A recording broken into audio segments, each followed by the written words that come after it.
Di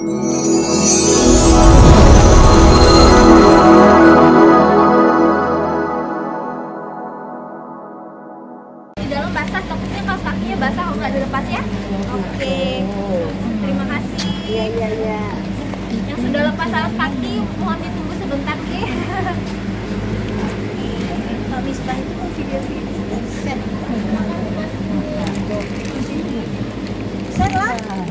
Share lah videonya. Jadi satu aja. Ya. Soalnya ini ilmu itu ya. Oke, yang mungkin bisa dilepas alas kakinya yang mau masuk lab. Bu. Alas kakinya. Bu, kaos kakinya, Bu. Pak, ini foto. Astagfirullahaladzim. Ya. Jadi dimulai dari pembesaran kerang yang kita dapatkan dari proses perkawinan. Jadi kita punya indukannya juga untuk kerang-kerang yang dewasa di sini. Nah, dari indukan itu kita dapatkan bayi kerangnya. Kita rawat jutaan bayi kerang di dalam laboratorium. Nah, selama kurang lebih 1 bulan sampai 1,5 bulan dirawat di dalam laboratorium di tangki. Nah, setelah itu baru kita bisa lepas ke laut. Nah, setelah di laut itu kita tunggu lagi, kita rawat selama 2 tahun tanpa adanya inti mutiara atau bakal jadi mutiara. Jadi hanya kerangnya saja dibesarkan gitu. Jadi setelah 2 tahun baru kita bisa tarik lagi dari laut, kita suntikkan inti mutiara. Jadi setelah kerangnya usianya 2 tahun baru kita bisa mulai proses penanaman inti mutiara melalui proses operasi namanya, atau kita sebutnya seeding. Nah, penanaman inti mutiara setelah kerangnya 2 tahun, setelah itu baru kita tunggu lagi kerangnya supaya bisa melapisi inti mutiara yang kita tanamkan selama 2 tahun juga. Jadi prosesnya kurang lebih selama 4 tahun, betul. Jadi untuk kerang yang kami budidaya di sini, yang kami kembangkan dan rawat itu hanya satu jenis saja, namanya Pinctada maxima, atau kerang yang hanya menghasilkan warna mutiara cerah. Maksudnya cerah apa? Hanya putih, silver atau perak, kuning dan juga emas. Kalau ibu-ibu pernah lihat mutiara warna hitam, ya, itu dari kerang atau spesies yang berbeda. Itu tidak dikembangbiakan atau tidak dibudidaya di sini. Jadi kami hanya budidaya yang warnanya cerah saja. Karena memang spesiesnya tidak cocok untuk dibudidaya di sini di Indonesia. Oke, kalau di Indonesia hanya spesies yang kami punya, cuman kalau yang hitam itu biasanya dibudidaya di Tahiti, dekat Hawaii.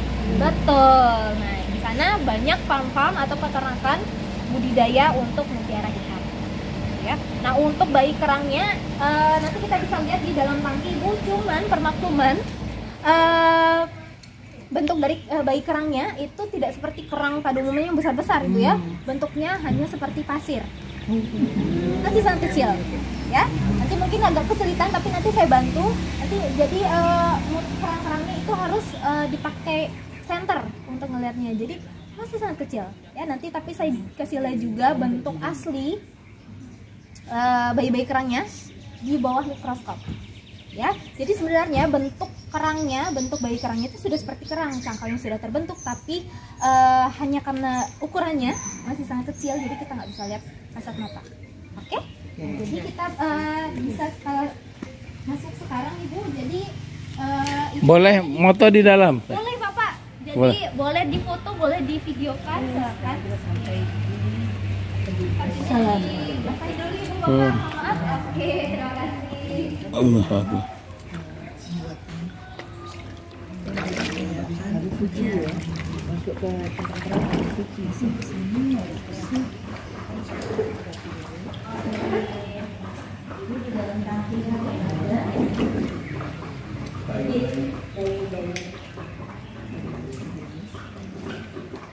Yang sudah berada di dalam laboratorium bisa agak ke dalam aja, nggak apa-apa. Oke, nah jadi ini ruangan hatchery-nya, kami sebutnya hatchery atau pembibitan atau pembenihan ya. Jadi di sini di dalam tangki ini biasanya tempat kami merawat bayi-bayi kerangnya. Gitu. Jadi sebelum bisa dilepaskan ke laut bersama dengan kolektor yang menggantung di sini, Bapak Ibu. Nah, ini adalah media untuk mereka bisa dilepas ke laut. Jadi kita nggak sebar aja, karena saat mereka dilepas ke laut itu ukurannya pun masih sangat kecil, seperti gula pasir. Jadi kan mustahil kalau kita lepas tanpa media, bisa hilang. Bisa bisa hilang kerang-kerangnya. Jadi kita butuh tanamkan media yang disebut kolektor dulu supaya mereka bisa menempel. Setelah menempel semua baru bisa kita gantung ke laut seperti itu. Nah, dalam ya ini contoh cangkang yang kami budidaya. Ya. Jadi iya betul Ibu. Jadi kerang itu sejatinya punya 2 cangkang yang menempel satu sama lain. Nah seperti ini ya, 2 cangkang seperti ini. Ini betul yang ada di film-film Ibu ya. Jadi kalau misalnya di alam itu kerang jenis ini akan sebenarnya diam di dasar laut karena jenis kerang yang ini bukan saat mereka sudah dewasa, sudah besar seperti ini, bobot badannya itu sangat berat, jadi nggak memungkinkan untuk misalnya berenang.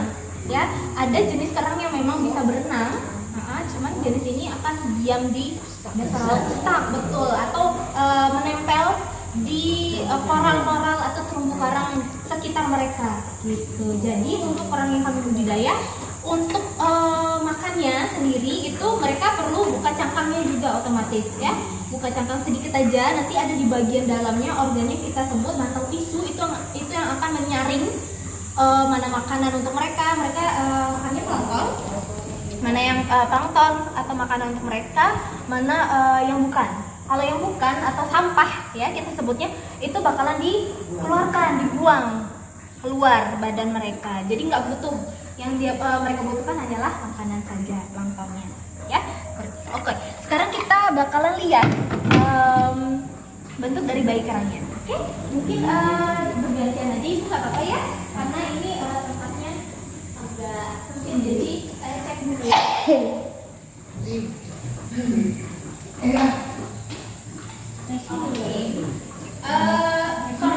Tangki yang berisi kerang itu salah satunya di sini, yang lain kebetulan kosong karena semua kerangnya kebetulan sudah dilepas ke laut Ibu Bapak. Nah, jadi kalau mau lihat mungkin bisa bergiliran ke sini. Naik ke sini. Di sini Bu lebih baik. Jadi berendah. Iya. Saya nggak apa-apa. Boleh bisa naik dulu. Tinggi nggak bisa. Boleh kalau nggak ini nggak apa-apa. Nanti saya punya sampelnya juga kok, kalau nggak bisa naik. Nanti saya punya sampelnya. Banyak kerang. Ini kayak film ya, gimana?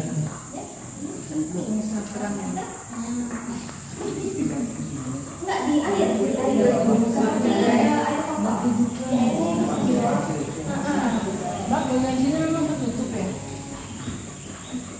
Apakah ada bedanya yang berwarna dan tidak? Ada yang lihat apa warnanya beda? Apakah ada beda juga spesies? Oh enggak, itu sama. Oh gitu. Beda. Besok mau Ibu, cuman senternya cuma satu. Iya, dia mungkin sambil lembut ya. Pakai senter sendiri aja. Gamat. Oh ya, kayak pasir ya. Di air ya. Karena itu karena di air. Yang di air. Ada seperti debu. Airnya kayak dari dalam di airnya aja. itu adalah isternya. Kayak di air. Bentar ya. Banget. Jadi dia mau sendiri jadi. Bisa kelihatan? Di dalam air Ibu. Iya, betul. Kecil. Kayak itu loh, kalau air keruh. Nah, bukan airnya loh. Tidak bisa.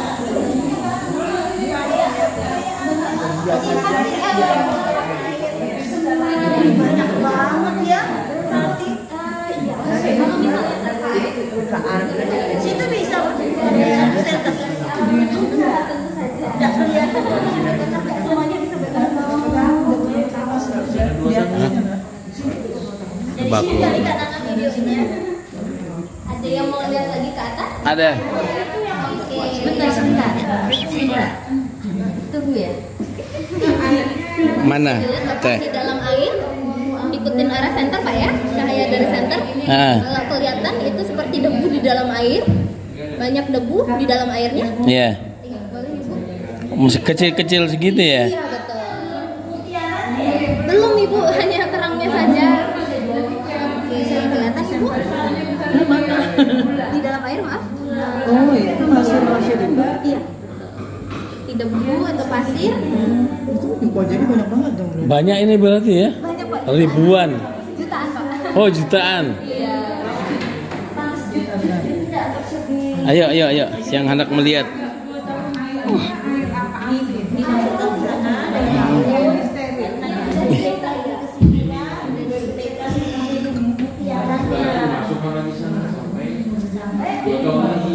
Ruang controlling kami, bagian dari labnya juga. Jadi di sini tempat kami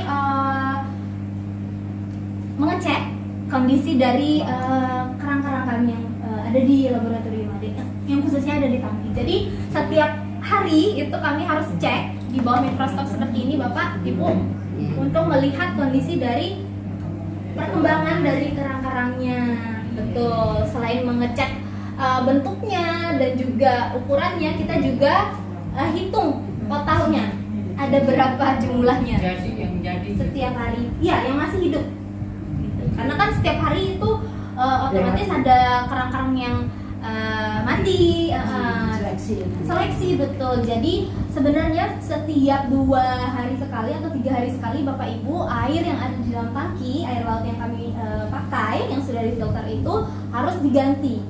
Seperti kolam ya, harus tetap diganti supaya bersih. Nah, itu kita seleksi juga kerang-kerangnya. Jadi kita kosongkan tangkinya dulu, kita saring kerang-kerangnya, kita bersihkan tangkinya, kita isi air yang fresh, yang masih baru kita masukkan masukkan lagi kerang-kerangnya. Jadi selama proses penggantian atau pengurasan air dalam tangki itu kita seleksi juga kerang-kerangnya. Gitu. Kalau misalnya kerangnya sudah mati, biasanya mereka akan otomatis kebuang karena cangkangnya kan saat mereka masih bayi ini masih sangat tipis, Ibu, Bapak. Jadi kalau sudah tidak bernyawa, kerangnya sudah mati, itu biasanya cangkangnya itu sudah seperti dissolve atau lebur.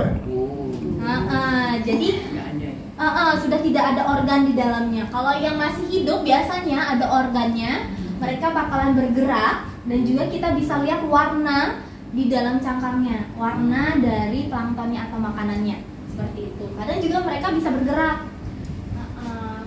Nah, yang ini salah satunya mungkin bisa kelihatan ya. Nah, ini ada. Ini usia berapa ya, Mbak? Kalau yang ini usianya di 37 hari per hari ini. Kalau yang tadi kita lihat berapa hari? Sama 37 hari, Bu. Seperti itu. Iya. Memang perkembangan Jadi yang kecil tadi itu ini. Iya. Ini adalah bentuk aslinya. Ini berapa kali perbesarnya ini? Wah, kalau berapa kalinya saya kurang tahu. Saya kurang paham. Sekali itu. Iya. Cuman untuk ukurannya itu ada di ini, di 238 dan 237 micron. Iya. Nah, bentuknya seperti itu. Bentuk aslinya sudah seperti kerang yang besar, yang dewasa. Cuman memang untuk karena ukurannya sangat kecil, mikro, jadi kita butuh mikroskop untuk melihat. Nah, untuk menghitung total atau jumlah larva atau bayi kerang yang kami punya per tangki itu, Bapak Ibu, kita butuh sampel.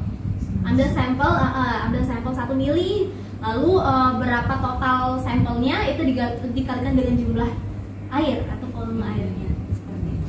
Nah, kita bisa dapat jumlahnya di 95 juta dan juga 64 juta bayi kerang. Mbak, biasanya misalkan nih dari sekian ini yang berhasil sampai 4 tahun ke depan berapa persen? Nah, kalau misalnya kita omongin panennya, Pak ya, Iya. itu berbeda lagi. Jadi di sini itu hanya tingkat atau berapa tingkat keberhasilan mereka bisa dilepas ke laut, Iya. gitu ya. Nah, sekarang ini cuma 36% untuk hari ini. Untuk dilepas ke laut butuh waktu beberapa hari lagi, itu mungkin bisa kurang dari 30%. Kurang lagi kan, berkurang terus. Berkurang terus, betul. Tiap hari pasti ada yang mati kerangnya. Berkurang lagi, mungkin hanya 20 atau 10% bisa jadi, atau semua kerangnya bisa mati, juga ada kemungkinan seperti itu. Job. Iya, job, betul. Jadi tergantung cuaca, tergantung kondisi kerangnya. Kita sambilan lewat aja. Wah, sejuk. Sejuk, pelanton aja kasih AC. Masa bus enggak? Ada perubahan Ini cairan kimia atau apa bau aromanya ini? berarti dia bukan organik ya. Nah, jadi ini adalah ruangan kantornya Bapak Ibu. Jadi yang kita hirup sekarang ini adalah bau dari ini pembersih lantai. Oh. Sterilisasi, betul. Kirain planktonnya. Iya. Boleh saya minta tangannya Ibu ya, mohon maaf untuk sterilisasi. Terima kasih.